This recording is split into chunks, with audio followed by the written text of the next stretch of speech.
Welcome back to 50 Famous Stories Retold. Today we'll read about a proud young prince, a merry midnight crossing, and a single rock in the dark.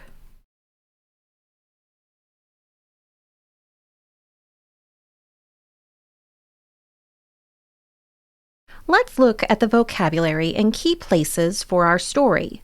Take a moment to talk or think through the vocabulary and find today's story on the map.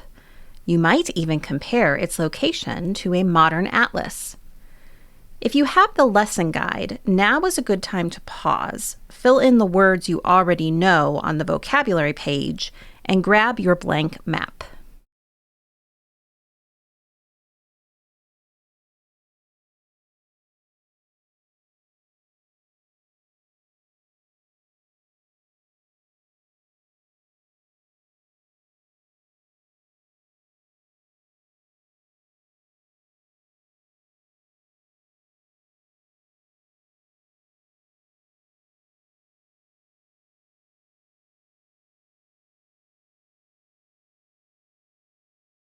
The White Ship. King Henry, the handsome scholar, had one son named William, whom he dearly loved. The young man was noble and brave, and everybody hoped that he would some day be the King of England. One summer Prince William went with his father across the sea to look after their lands in France. They were welcomed with joy by all their people there, and the young prince was so gallant and kind that he won the love of all who saw him. But at last the time came for them to go back to England.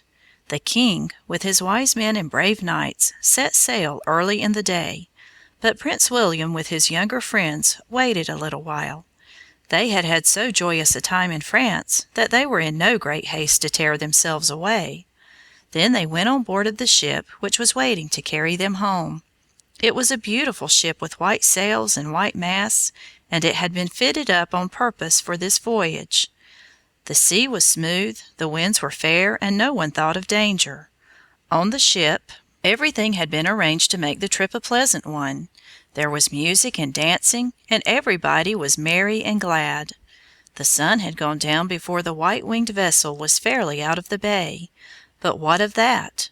The moon was at its full, and it would give light enough, and before the dawn of the morrow the narrow sea would be crossed. And so the prince and the young people who were with him gave themselves up to merriment and feasting and joy. The earlier hours of the night passed by, and then there was a cry of alarm on the deck. A moment afterward there was a great crash. The ship had struck a rock. The water rushed in. She was sinking. Ah, where now were those who had lately been so heart-free and glad? Every heart was full of fear. No one knew what to do.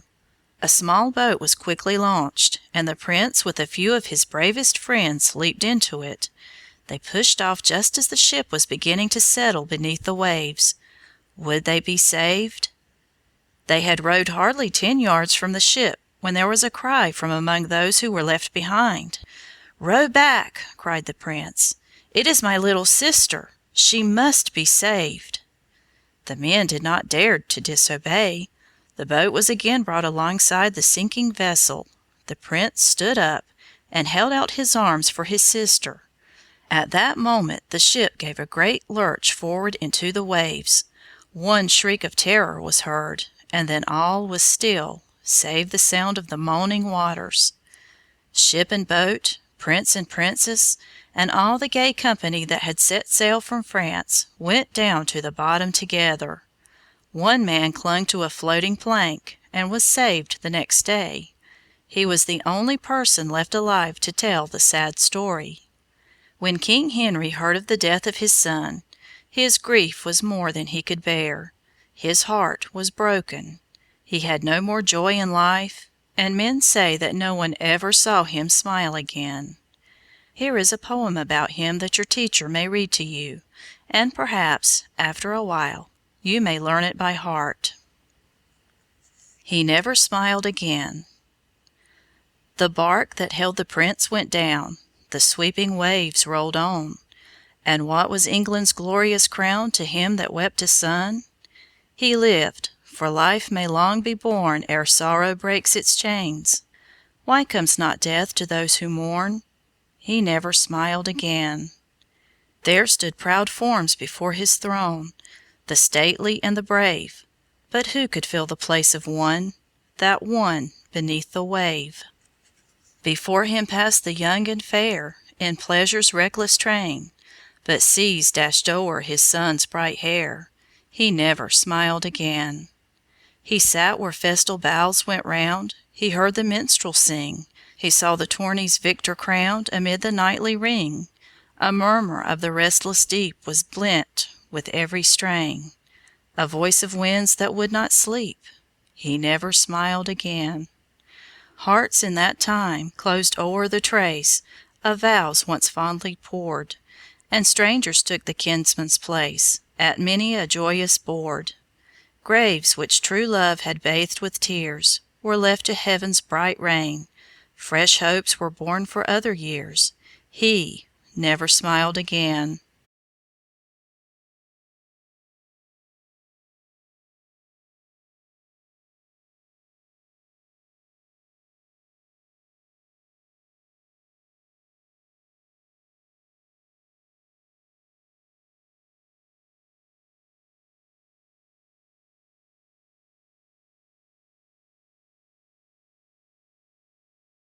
A whole ship of young lives lost to one rock in the dark, and a father who never smiled again.